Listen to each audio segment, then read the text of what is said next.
ഭഗവാൻ ശ്രീകൃഷ്ണന്റെ കാളിയമർദ്ദനം കഥ നമുക്കെല്ലാവർക്കും അറിയാം.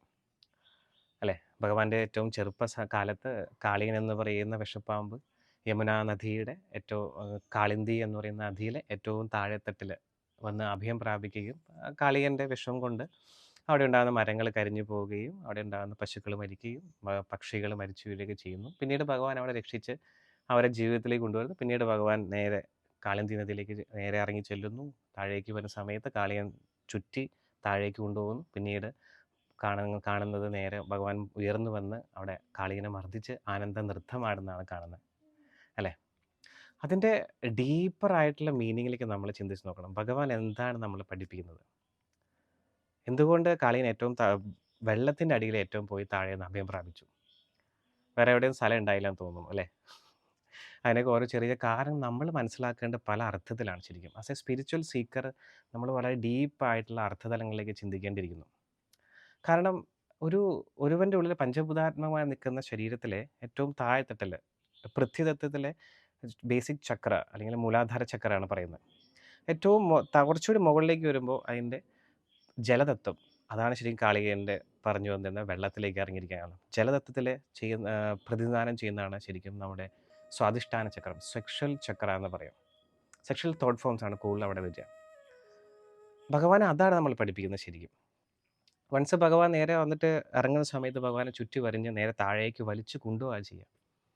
അപ്പോൾ നമ്മുടെ എല്ലാവരും ഹൈലി മെഡിറ്റേറ്റ് ചെയ്യുന്ന ആളുകൾ അല്ലെങ്കിൽ കുണ്ടലിനി ശക്തി ഉണർത്താൻ ശ്രമിക്കുന്നവർ നേരെ ഹൈലി മെഡിറ്റേഷനെല്ലാം ചെയ്യുന്ന സമയത്ത് നമ്മുടെ ഉള്ളിലേക്ക് ഡിവൈൻ പവർ ശരിക്കും ക്രമാതീതമായിട്ട് വരുന്നു. മൂലാധാരത്തിൽ ഏറ്റവും താഴെത്തട്ടിലും ബേസിക് ചക്രയിൽ നിന്ന് വന്ന് വീണ്ടും അപ്ലിഫ്റ്റ് ചെയ്ത് നേരെ മുകളിലേക്ക് സഞ്ചരിക്കുന്നു. അതാണ് പിന്നീട് കുണ്ടശക്തി ഉയർത്തുക എന്ന് പറയുക.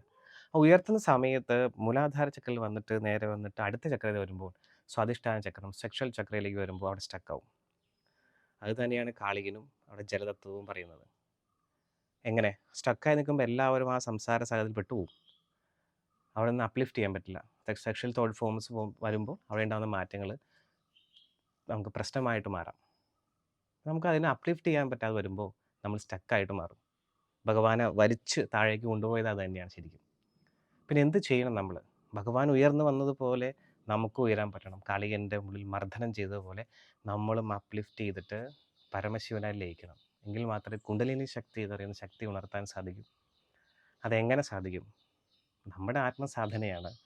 ഭഗവാൻ ശ്രീകൃഷ്ണൻ പഠിപ്പിക്കുന്നത് ഭഗവാനെ ധ്യാനിക്കുക എന്നുള്ളതാണ്.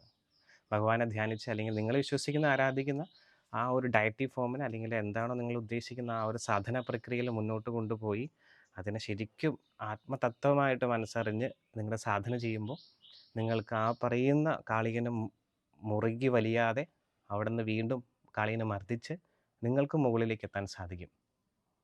എത്തി അവിടെ നിന്ന് ആനന്ദ നൃത്തമാടാൻ പറ്റും. അപ്പോൾ ആ സാൾ പരമശിവനിലേക്ക് ലയിക്കാൻ സാധിക്കും. നിങ്ങൾക്ക് ലയിക്കാൻ സാധിക്കട്ടെ. അതെങ്ങനെയുള്ള വിദ്യകളൊക്കെ ശരിക്കും അതിൻ്റെ പല പല വിദ്യകൾ പറഞ്ഞു വെച്ചിട്ടുണ്ട്. അതിനനുസരിച്ച് എങ്ങനെ ചെയ്യാം, എന്താണ് അതിൽ പറയുന്നത്, എന്തൊക്കെയാണ് അതിന് ചെയ്യേണ്ട കാര്യങ്ങൾ. അത് സാധന പ്രക്രിയയിൽ നിങ്ങൾ മുന്നോട്ട് പോകുമ്പോൾ നിങ്ങളെ ഗുരു നിങ്ങൾക്കുണ്ടാവും. ആ ഗുരു നിങ്ങളെ പഠിപ്പിക്കും. അല്ലെങ്കിൽ നിങ്ങളുടെ സാധനയിൽ ഗുരുവായിട്ട് തന്നെ പല ആളുകളും വരും. അവർ നിങ്ങളെ സഹായിക്കും. അങ്ങനെ ഉണർത്തിയാൽ മാത്രമേ ഒരുവൻ്റെ ഉള്ളിലുള്ള കുണ്ടലിനി ശക്തി ഉണർത്താൻ സാധിക്കൂ. അതുതന്നെയാണ് ശരിക്കും കാളിയമർദ്ദന കഥയിലും ഭഗവാൻ നമ്മളെ പറഞ്ഞ് മനസ്സിലാക്കുന്നത്. അങ്ങനെ ആവട്ടെ. നന്ദി. നമസ്തേ.